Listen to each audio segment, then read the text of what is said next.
Good morning. Good morning sir. Good morning Shubhankita, Srijit good morning, Nitika good morning, Abhijit good morning, Lakshya good morning, Abhijit, Lakshya, Gulsad, आप लोग के लिए भी गुड मॉर्निंग है बेटा। Morning sir. हाँ, it should be the attitude of students to and at home और whether is the school. हमको अपने अपने स्वभाव को अच्छा रखने के लिए गुड मॉर्निंग और गुड आफ्टरनून जो कर्टसी वर्ड्स है ना उसका यूज करना चाहिए अपने स्वभाव को अच्छा रखने के लिए। इससे अपना ही फ़ायदा होता है। आप जब ऑफिस में कहीं ज्वाइन करोगे तो बॉस से अच्छे रिलेशंस के लिए, अच्छे इंसान बनने के लिए सेंस ऑफ ग्रेटिट्यूड होना ज़रूरी है। अब तक हम लोगों ने बात कर लिया था बच्चा बच्चा पार्टी।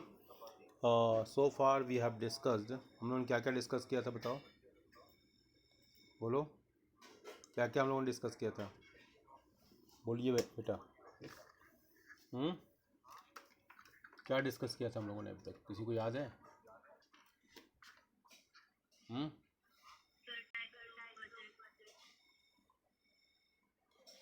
बजट के डेफिसिट्स के बारे में हम लोग पढ़ रहे थे ना। We are studying about the deficits of budget, हम राइट? Yes sir. उसी के बारे में पढ़ रहे थे ना। तो हम आज उससे अपनी यात्रा को आगे बढ़ाएंगे। देखो, बजट के डेफिसिट्स के बारे में जो न्यूमेरिकल क्वेश्चंस भी आएंगे और बहुत ही आसान लेसन है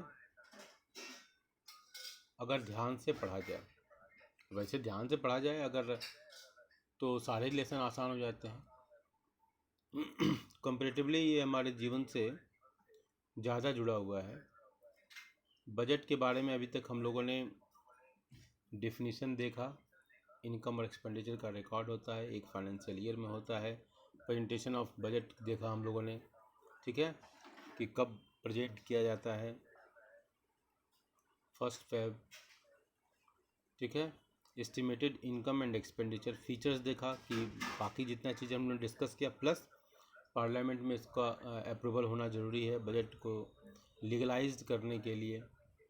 इसके बाद हमने ऑब्जेक्टिव्स ऑफ बजट की बात की और जहां हम लोगों ने चर्चा की ऑब्जेक्टिव्स ऑफ बजट में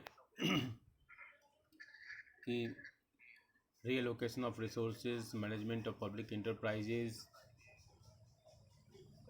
income and wealth inequalities, regional disparities जो है इनकम में या डेवलपमेंट में, ठीक है। इन सब सारी चीज़ों को, इकोनॉमिक ग्रोथ वगैरह वगैरह को हमने देखा। एम्प्लॉयमेंट जनरेशन भी इंक्लूड कर लो, अच्छा है, अच्छा पॉइंट है। अलग से ले लोगे तो ज़्यादा अच्छा है क्योंकि वो बाद में एम्प्लॉयमेंट जनरेशन भी एक फोकस पॉइंट होने लगा था। लेकिन शुरू में ये ऑब्जेक्टिव्स नहीं था, लेकिन जैसे जैसे समय बीतता गया तो ऑब्जेक्टिव्स तो बढ़ते ही जाते हैं।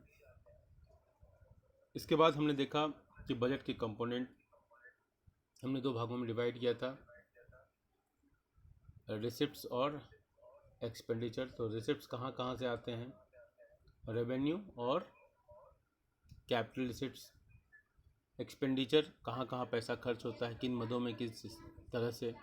तो रेवेन्यू, एक्सपेंडिचर और कैपिटल एक्सपेंडिचर। फिर रेवेन्यू और रिसिप्ट्स कहाँ कहाँ से आते हैं, पैसा आमदनी के स्रोत क्या हैं गवर्नमेंट के, तो टैक्स और नॉन टैक्स रेवेन्यू, ठीक है। और फिर टैक्स रेवेन्यू में आपने देखा कौन कौन से टैक्स होते हैं, डायरेक्ट टैक्स, इनडायरेक्ट टैक्सेस देखा आपने। डायरेक्ट टैक्सेस में देखा income tax, corporate tax, wealth tax etcetera. Indirect tax में बहुत सारे टैक्स थे जिसमें से अब सारे टैक्स को मर्ज करके एक जीएसटी बना दिया गया है, गुड्स एंड सर्विसेज टैक्स। इसके बाद आपने देखा नॉन टैक्स रेवेन्यू देखा, जिसमें टैक्स तो कंपलसरी पेमेंट होता है और नॉन टैक्स रेवेन्यू में अगर वो कोई चीज़ जो गवर्नमेंट के द्वारा रूल्स रेगुलेशंस बनाए हैं उसको कोई फॉलो नहीं करता है या उस ऑब्लिगेशंस के अंतर्गत नहीं आता है, उस तरीके के अंतर्गत नहीं आता है, तब उनसे चार्ज किया जाता है। फाइन्स, पेनल्टीज सबके ऊपर नहीं होती है, लेकिन टैक्स जब गवर्नमेंट लगाएगी तो टैक्स जो भी इनकम प्राप्त करता है, जो भी जिस तरह का भी टैक्स हो, उस स्लैब में अगर आता है तो उसको टैक्स देना ही पड़ेगा, कंपलसरी, आप डिनाई नहीं कर सकते। तो फाइन्स है, स्ट्रीट है, जो भी स्ट्रीट बहुत ही महत्वपूर्ण है। ठीक है, ये सब हमारे नॉन टैक्स रेवेन्यू के कुछ एग्जांपल्स हैं।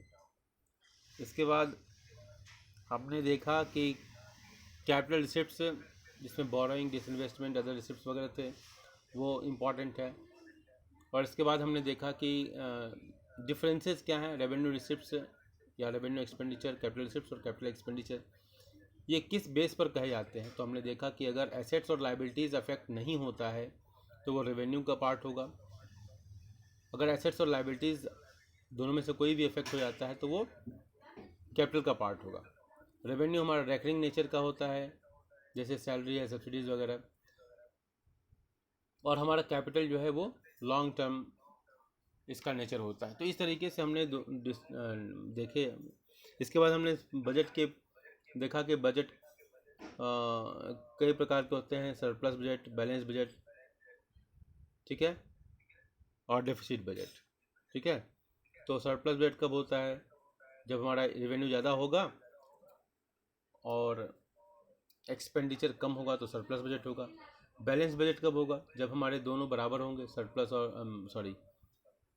और रेवेन्यू और एक्सपेंडिचर बराबर हो जाएंगे तो हमारा ये बैलेंस बजट हो जाएगा। और डेफिसिट बजट कब होगा? जब हमारा एक्सपेंडिचर ज़्यादा होगा और रेवेन्यू कम होगा तो ये डेफिसिट बजट होगा।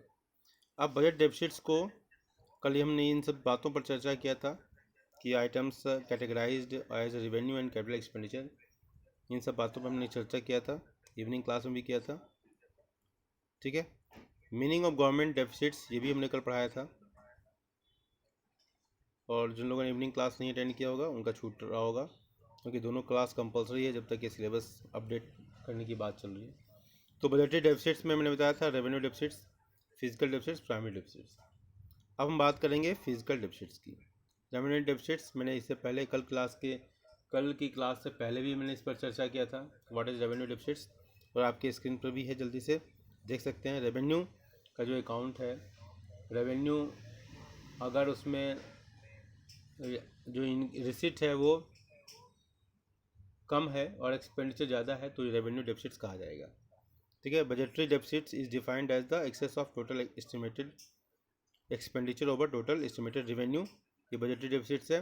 When the government spends more than it collects then it incurs a budgetary deficits. ठीक है, इसमें कोई दिक्कत नहीं है। With reference to budget of Indian government, budgetary deficits can be 3 types: revenue deficits, physical deficits and primary deficits. Revenue deficits क्या होता है? Revenue deficit is concern with the revenue expenditure and revenue receipts of the government. It refers to the excess of revenue expenditure over revenue receipts during the given fiscal year.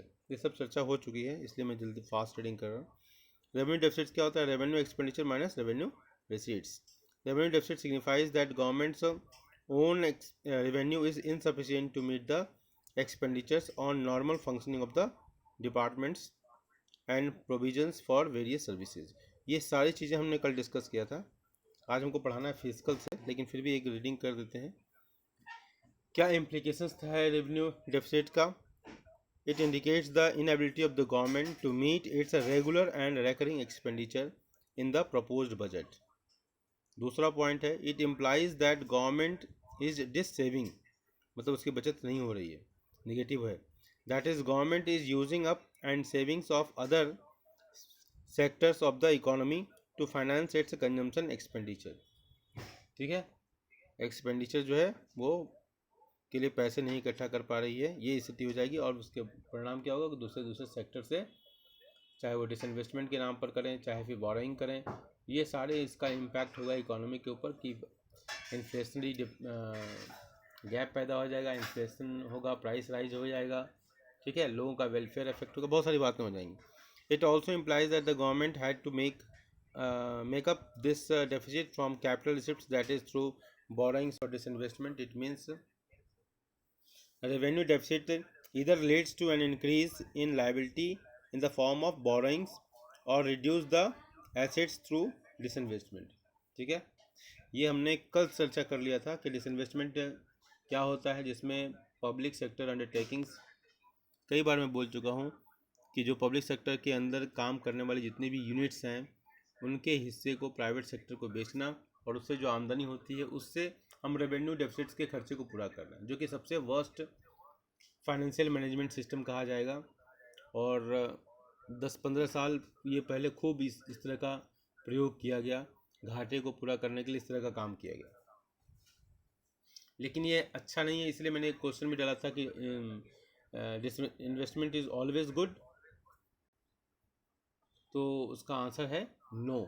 It depends upon how strategically it is plan to disinvest the Indian industries. Bharat की कंपनियां हैं, अगर वो घाटे में जा रही हैं तो उसका डिसइन्वेस्टमेंट अच्छा माना जाएगा और उसको प्रॉफिट मेकिंग बनाना है।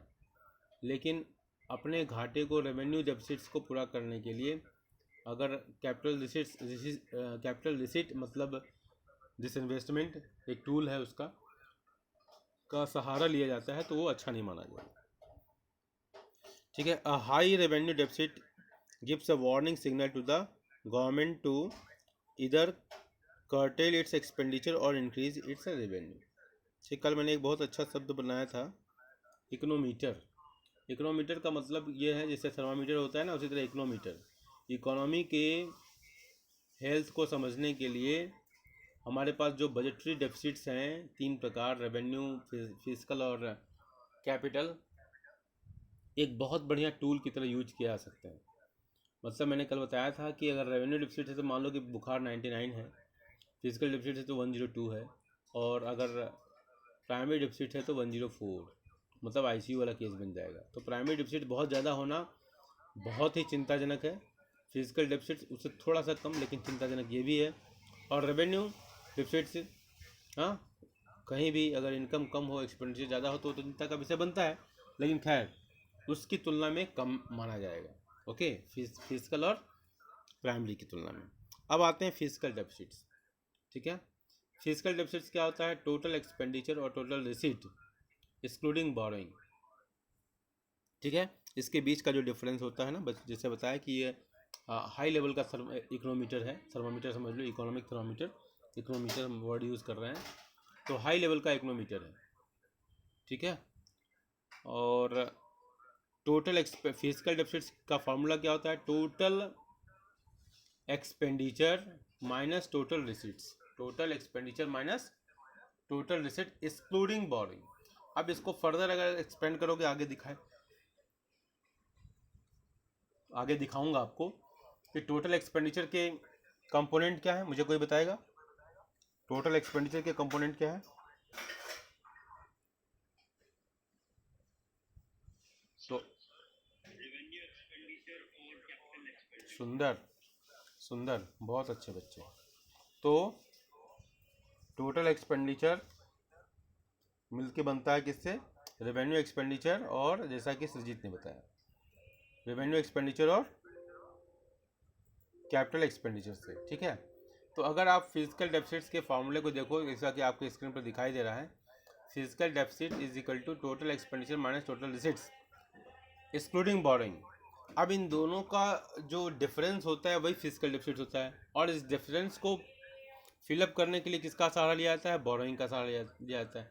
तो कभी कभी क्वेश्चन देता है physical deficit is equal to what, option number 1 this this this this this, उसमें बोरोइंग भी दे देगा, तो इज इक्वल टू बोरोइंग। ध्यान रखेंगे इस बात का। और जैसा कि सृजित ने बताया मुझे कि total expenditure is equal to what, revenue expenditure plus capital expenditure. इसको अब जब एक्सपेंड करोगे तो नीचे दिखाई देगा। ठीक है। अच्छा, इसमें करना है मैं, अच्छा ठीक है। देखो अभी आप फार्मूला देख लो पहले, इसके बाद फार्मूला कहाँ, एक्सपेंडेड फार्मूला देखो, एक्सपेंडेड फार्मूला देखो दिखाई दे रहा है, physical deficit total expenditure minus total receipts excluding borrowings. इसके बाद उसको एक्सपेंड किया, तो टोटल एक्सपेंडिचर को एक्सपेंड किया 2 भागों में, revenue expenditure plus capital expenditure. Clear है ना? और माइनस टोटल रिसिट्स है, तो टोटल रिसिट्स का हिस्सा क्या होगा? Again revenue receipts and capital receipts होगा। लेकिन एक बात ध्यान रखना है कि कैपिटल रिसिप्ट्स में से बोरोइंग हटाना है, क्योंकि borrowing is also the source of capital receipts. Correct ना? बोलो भाई, आप पहले पढ़ चुके हैं, अब इसका फ्लो चार्ट भी देख चुके हैं, देख चुके हो ना? बोलो बोलो भाई।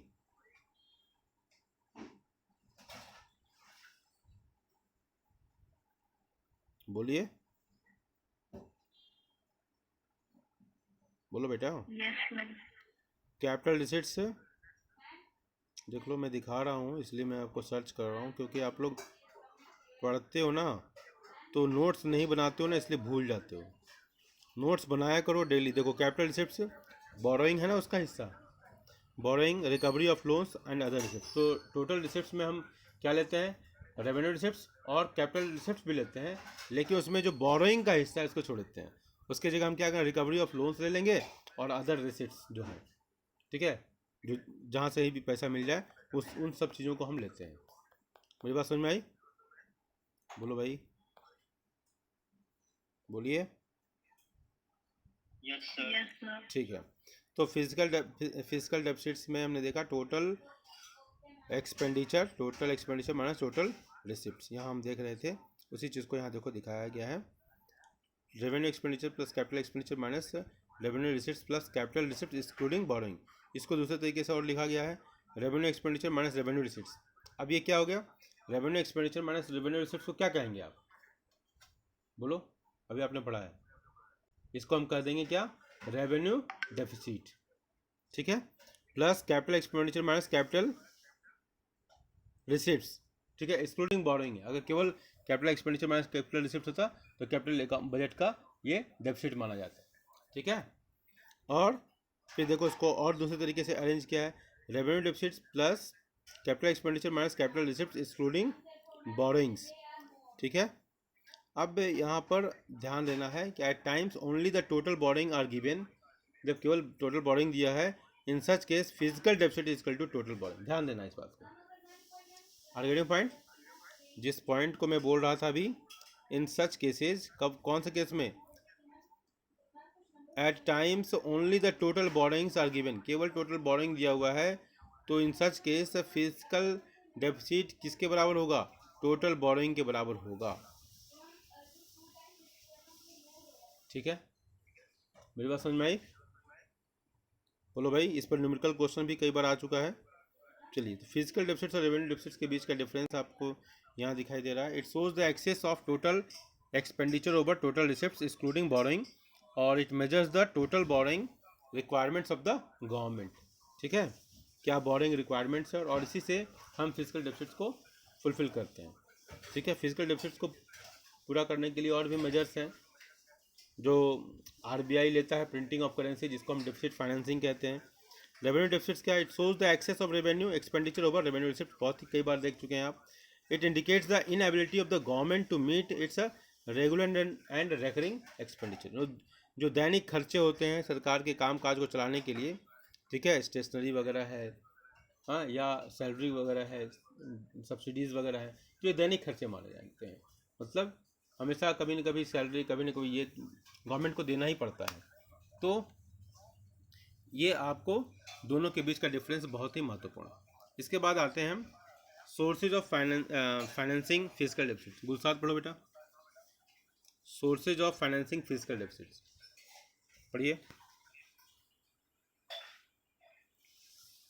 गुलसाद क्लास में नहीं है? गुलसाद, शुभांकिता पढ़ो बेटा, शुभांकिता Yes, sir. पढ़िए। जी sir. गुलसाद क्लास में नहीं है? सेलवाई रिमूव, गुलसाद नहीं है क्लास में। अनुप्रिया क्लास में है आप? अनुप्रिया, अनुप्रिया सेलवाई remove, Anupriya. Nitika, Yes, sir. हाँ ओके। निशांत, निशांत तो होगा ही। सुरजीत भी है, सुरजीत, सुरजीत Yes, sir. हाँ क्लास में हो ना। Abhijit Yes, sir. क्लास में है? मैं रिमूव करने जा रहा हूँ कुछ लोगों को, क्लास में नहीं है तो। क्यों? अभिजीत क्लास में है? Sir. ओके। लक्ष्य क्लास में हो बेटा? लक्ष्य, लक्ष्य क्लास में? जी sir. ओके, बोल दिया करो बेटा। अनुप्रिया क्लास में हो? लास्ट राउंड है ये, उसके बाद मैं किसी से पूछूंगा। अनुप्रिया क्लास में है? अनुप्रिया। गुलसाद क्लास में है? जी सर। हाँ बेटा, पहले राउंड में आप क्लास में नहीं थे, क्लास में रहा करो बेटा। तो मैं तो रिमूव करने वाला था ये इस राउंड में जो नहीं बोलता। अनुप्रिया क्लास में है? Anupriya, Anupriya is going to be removed. Anupriya is going to be removed. Removed. चलिए आगे पढ़िए। शुभांकिता पढ़ो बेटा। Sources of financing physical deficits. Sir Anupriya को एब्सेंट कर देना बेटा, जो क्लास में ज्वाइन करके नहीं बोलते हैं उनको एब्सेंट कर देना। चलो बोलो बेटा। सर ये थोड़ा सा सुनो। ये sources of financing physical deficit पढ़ना है, स्क्रीन पर दिखाई दे रहा है।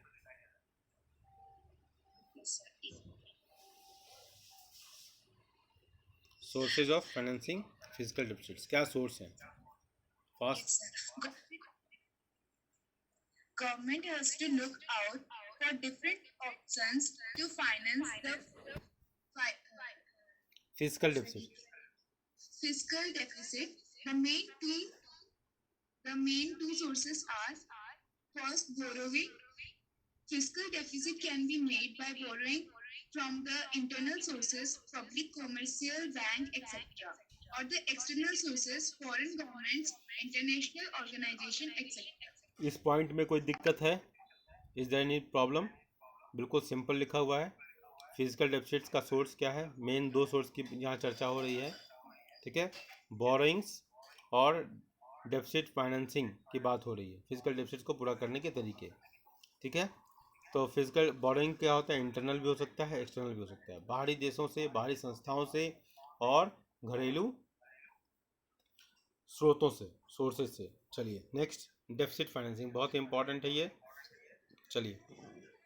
Deficit financing, printing new currency. Government may borrow from RBI against its securities to meet the fiscal deficit. RBI issues new currency for this purpose. This process is known as deficit financing. Okay. Next. Bonds are considered better source as they do not increase the money supply, which is regarded as the main cause of inflation. On the other hand, deficit financing may lead to inflationary क्या बेटा? trends in एक minute देखो, इस bold को नहीं पढ़ा हुआ आपने। Borrowings are considered a better source as they don't increase the money supply, ठीक है। मनी सप्लाई को नहीं बढ़ाता है बोरोइंग, ठीक है। ये एक्सटर्नल सोर्स हो या इंटरनल सोर्सेज हो, ठीक है, ये बेटर माना जाता है, better source as they don't increase the money supply. लेकिन जो डेफिसिट फाइनेंसिंग है, जिसकी चर्चा सेकेंड ऑप्शन के रूप में किया गया, डेफिसिट फाइनेंसिंग का मतलब होता है जो गवर्नमेंट के डेफिसिट्स हैं, जो एक्सपेंडिचर ज़्यादा हो रहा है गवर्नमेंट का और रेवेन्यू कम हो रहा है, उसको फाइनेंस करने के लिए आरबीआई आगे आती है और आरबीआई क्या करती है? न्यू करेंसी को प्रिंट करती है, उतने अमाउंट का करेंसी प्रिंट कर दिया जाता है। लेकिन इससे क्या होता है? जब नई करेंसी मार्केट में आती है तो मनी का सप्लाई बढ़ जाता है, ठीक है।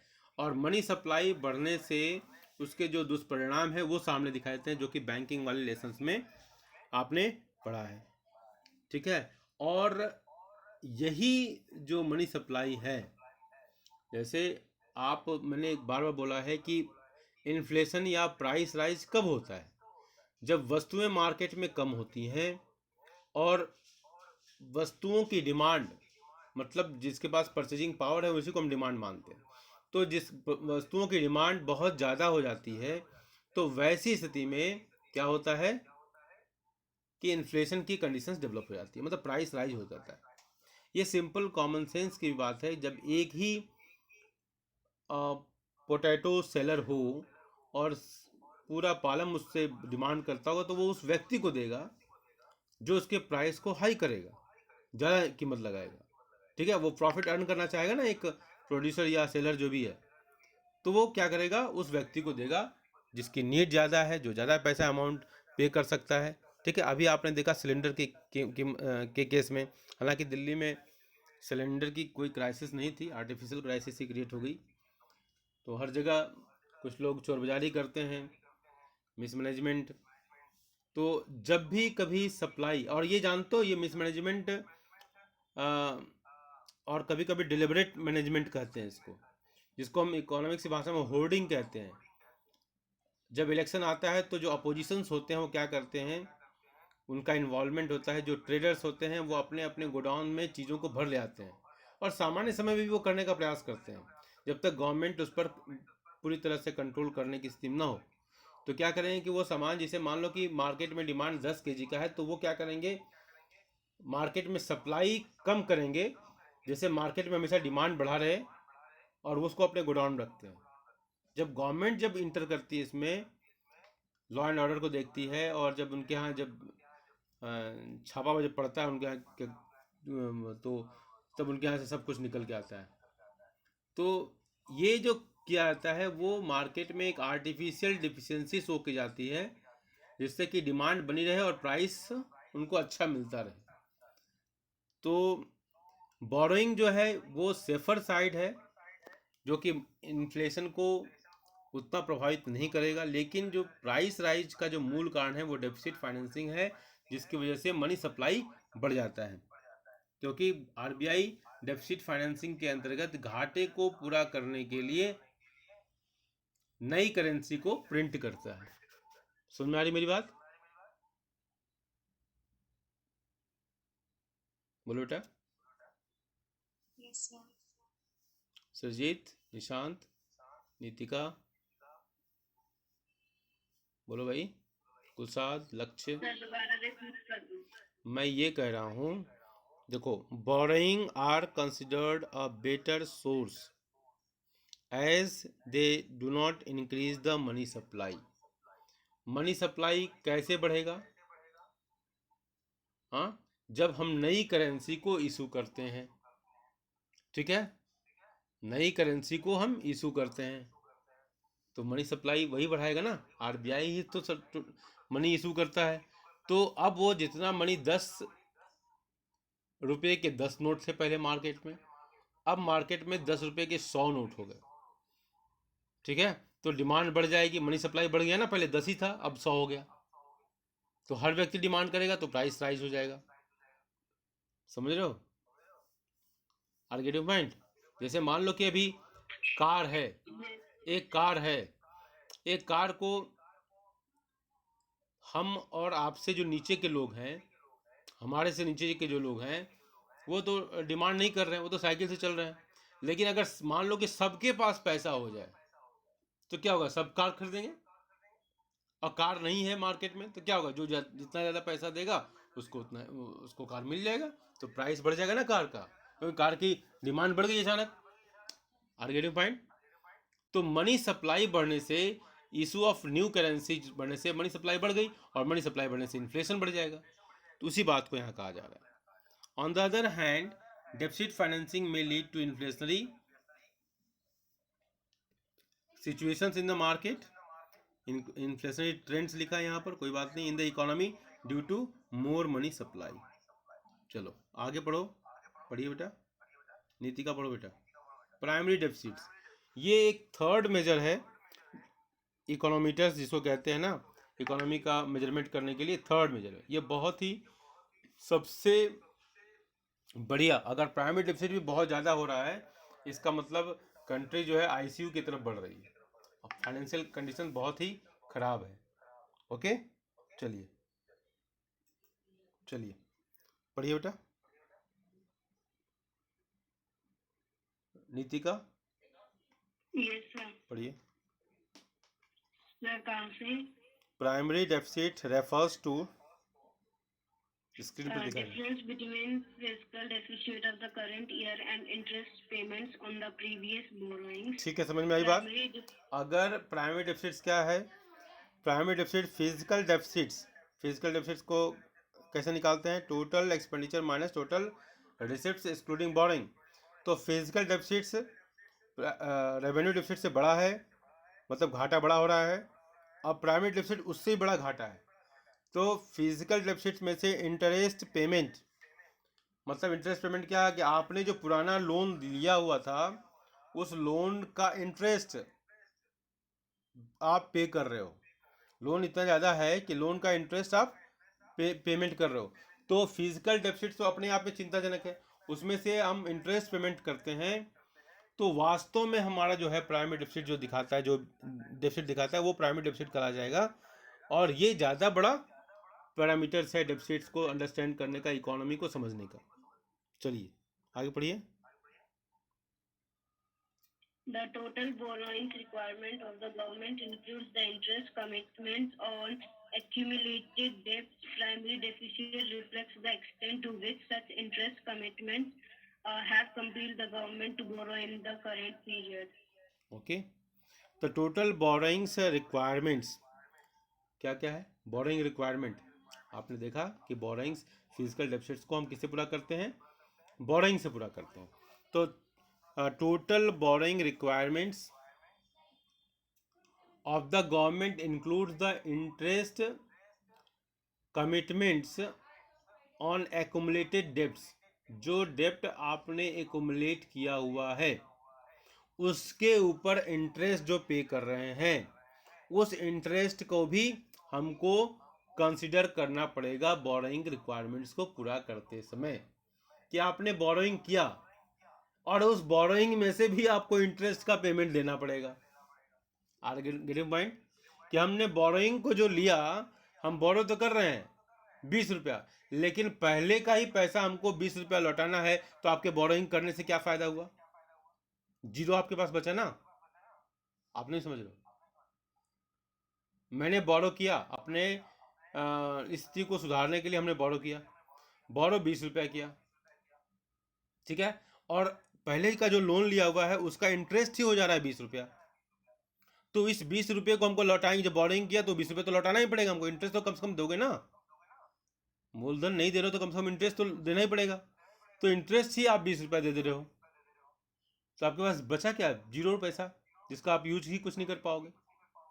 इसलिए हम अपने बोरिंग रिक्वायरमेंट्स को ध्यान रखते समय इस इंटरेस्ट का भी ध्यान रखते हैं कि कितना हमको इंटरेस्ट देना है। समझाई बात? बोलो बेटा। Yes, sir. चलो आगे पढ़ो। Implications of Primary deficit reflects the extent to which such interest commitments have compelled the government to borrow in the current period. किस हद तक आप बोरो करोगे उसके लिए कंपेल करता है ये इंटरेस्ट पेमेंट, ठीक है। और भारत में 10-15 साल पहले ये स्थिति थी कि इंटरेस्ट पेमेंट की वजह से हमारा बोरोइंग कम, ध्यान तो देते थे लेकिन बहुत ही अच्छा हिस्सा, अच्छा खासा पैसा वो चलाते थे। और आज के डेट में बताऊं, हम डिफेंस इक्विपमेंट्स बोरो तो कर रहे हैं लेकिन साथ साथ अपना हम पैरेलल लाइन से स्टार्ट कर रहे हैं और डिफेंस को प्रोडक्शन शुरू कर रहे हैं तेज़ी के साथ।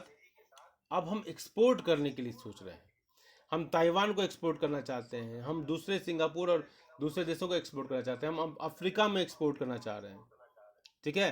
तो जिससे क्या होगा, हमको फॉरेन एक्सचेंज मिलेगा। अभी तक हम केवल बायर्स थे डिफेंस गुड्स के, और बहुत तेज़ी से इस पर डेवलपमेंट हो रहा है, जो कि मेक इन इंडिया और मेड इन इंडिया के अंदर हो रहा है। मेक इन इंडिया मिसमर हम फॉरेन से भी हम इन्वेस्टर्स को आमंत्रित कर रहे हैं कि आप भारत में चीज़ों को बनाएं, और मेड इन इंडिया मतलब भारत में बनी हुई चीज़ें, भारत के रिसोर्स से बनी हुई चीज़ें, ठीक है। Are getting point? तो ये समझ लीजिए, ओके। चलो इम्प्लीकेशंस, इसको पढ़ेंगे। गुलसाद पढ़ो, गुलसाद नहीं है क्लास में। सरजीत पढ़ो बेटा, गुलसाद क्लास में नहीं है। Implications of primary deficit. हाँ, this is the way. It indicates how much of the government borrowings are going to meet expenses other than the interest payments. The difference between fiscal deficit and primary deficit shows the amount of interest payments on the borrowings made in past. So a low or zero primary deficit indicates that interest commitments on earlier loans have forced the government to borrow. ठीक है, ये बहुत सुंदर point है। Implications of primary deficit क्या है? It indicates how much of the government borrowing, government ने borrowing लिया दूसरे देश से पैसा लिया, are going to meet the expenses other than the interest payment.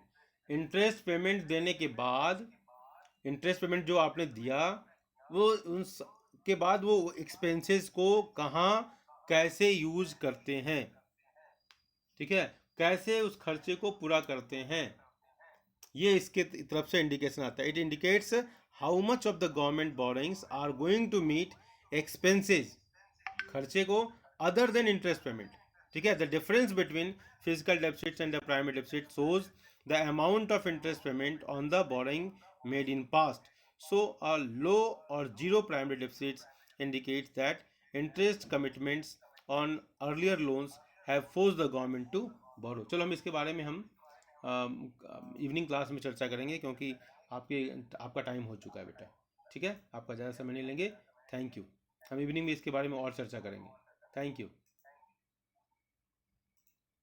Thank you, sir. Thank you, sir. Thank you बेटा।